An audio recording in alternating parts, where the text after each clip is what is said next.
வணக்கம் வணக்கம் ஃப்ரெண்ட்ஸ், எல்லாம் எப்படி இருக்கீங்க? நல்லா இருக்கீங்களா? டீ காஃபி சாப்பிட்டீங்களா? Right, okay. நிறைய பேர் திட்டுறாங்க, ஏன்னா எப்போ பார்த்தாலும் டீ காஃபி சாப்பிட்றீங்களேன்ட்டு.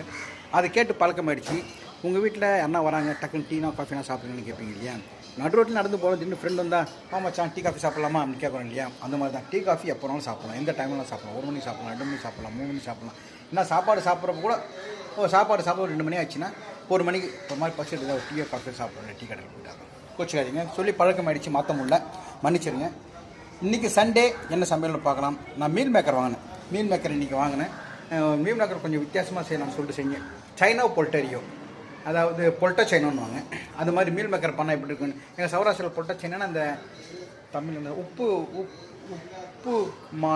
உப்பு மட்டனா இன்னும் சொல்லுவாங்க இல்லையா, வெங்காயம் அதெல்லாம் போட்டு இப்போ செஞ்சுருக்கேன். வீடியோ வந்து பாருங்கள். ஓகே, ஒரு பாத்திரம் எடுத்துகிட்டு இருக்கேன். அதை ஒரு 2 பாக்கெட் சின்ன சின்ன பாக்கெட் மீல் மேக்கர் கட் பண்ணி போட்டு நல்லா ஃபஸ்ட்டு அலசணும். தண்ணி ஊற்றி நல்லா அலசிடலாம். க்ளீனாக 2-3 வாட்டி நல்லா அலசிடணும். அலசிட்டு நல்ல தண்ணி எடுத்து அதில் கொஞ்சம் மீல் மேக்கரை போட்டு, அலசின மீல் மேக்கரை போட்டு கொஞ்சம் சுட வைக்கணும். கொஞ்சம் சூடானா போதும், அவ்வளோதான். கொதிக்கலாம் வேண்டாம், லைட்டாக சூடாகிடுச்சு. இப்போ நான் ஸ்டவ் ஆஃப் பண்ணிவிடுவேன். கொஞ்ச நேரம் கழித்து இது என்ன பண்ணணும், எடுத்துட்டு தண்ணியை நல்லா வடிகட்டணும். வடிகட்டி பிழிஞ்சு ஒரு தட்டில் வச்சுக்கலாம். இந்த மாதிரி எல்லாத்தையும் ஒரு தட்டில் வச்சுங்க. அதில் தண்ணியெல்லாம் பிழிஞ்சு போகிற மாதிரி பார்த்துங்க.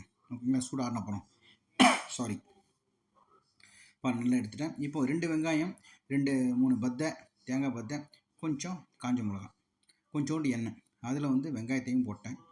வெங்காயத்தை போட்டு கொஞ்ச நேரத்துலலாம் இதையும் போட்டேன், தேங்காயும் போட்டு கருவேப்பிலையும் போட்டு கொஞ்சோண்டு உப்பு போட்டேன்.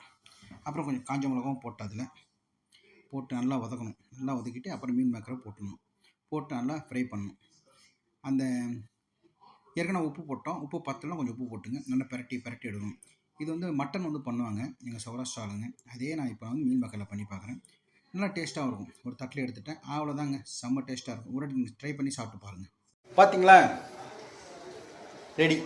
அப்படியே மட்டன் மாதிரியே இருக்கும். பட் மட்டன் சிக்கன் எதுவும் பண்ணல. அந்த சிறுவாபுரி கோயிலுக்கு நான் வேண்டின்னு இருக்கிறதால இன்றைக்கி நம்ம வீட்டில் இந்த சுண்டல்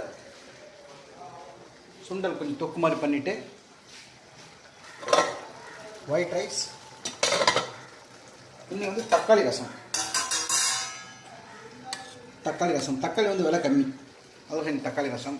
இதுதான் இன்றைக்கி நம்ம வீட்டு சமையல். வாங்க சாப்பிட்லாம். தேங்க்யூ.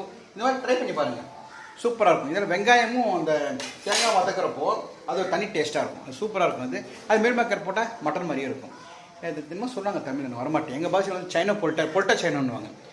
தமிழ் என்னமோ சொன்னாங்க, உப்பு